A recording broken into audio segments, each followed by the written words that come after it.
Pour clôturer l'été, le centre aéré de Fontoy a mis en place une journée koh lanta, pour le plus grand plaisir des enfants qui se sont amusés avec les grands classiques du jeu, comme des parcours, une dégustation insolite ou encore l'épreuve des poteaux.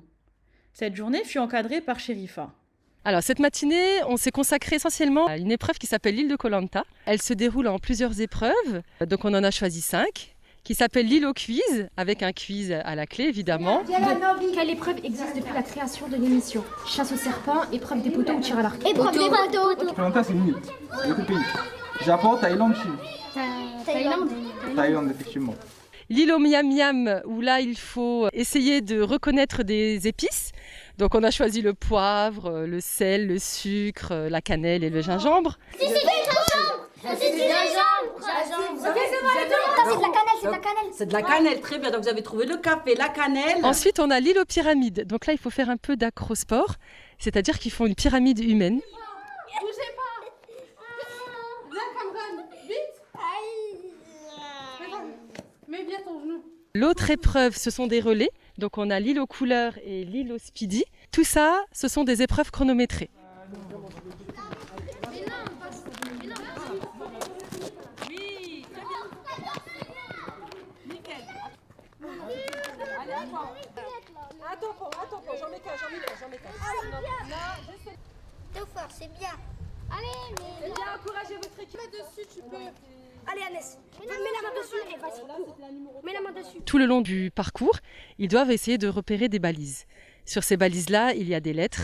Ils retranscrivent ces lettres sur leur fiche de route et nous validons. Et à la fin, ils doivent trouver un petit mot. Ah, c'est bon, je sais. Bravo. Voili voilou, en tout cas c'est très sportif, c'est un mélange d'activités intello sportif et c'est génial, franchement on s'éclate.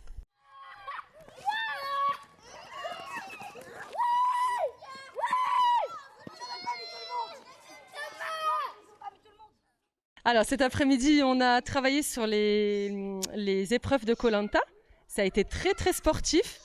Surtout avec cette chaleur, les enfants étaient très courageux, vraiment. Alors on a eu l'épreuve de la corde, où les 2 équipes tirent d'un côté et de l'autre, où là on fait travailler essentiellement la force. Donc là aussi, toutes les activités étaient chronométrées. Non, il en manque un ici. Non. Comment tu s'appelles là, toi? Normalement, t'es là. Bah alors, c'est pour ça qu'on est arrivé. On a fait l'épreuve des poteaux, où là on a utilisé des supports très instables et on a fait évoluer un peu la difficulté pour travailler la proprioception et l'équilibre. On remonte. On fléchit. On remonte. Très bien. Encore. 1 et 2. Puis sur les mains.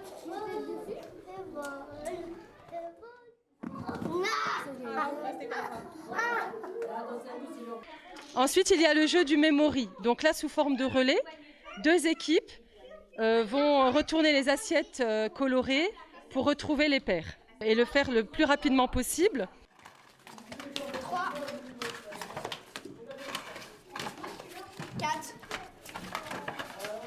5, 2.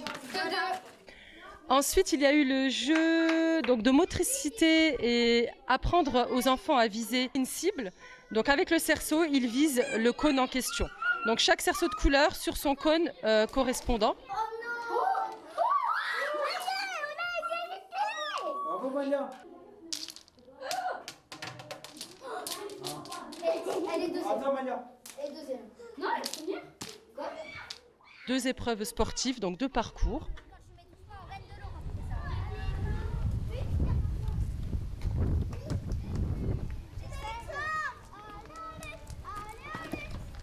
Parce que quand on va vite, on perd de l'eau.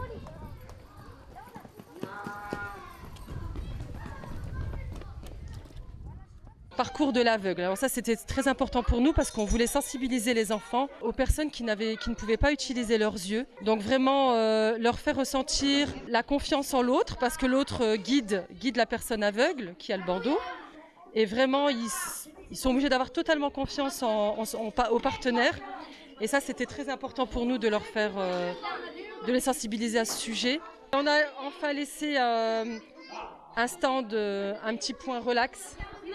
pour se reposer un petit peu parce qu'il a vraiment fait chaud. Et la pause boisson évidemment pour se réhydrater. Voilà, merci beaucoup. Un pied là, un pied carrément. Comme un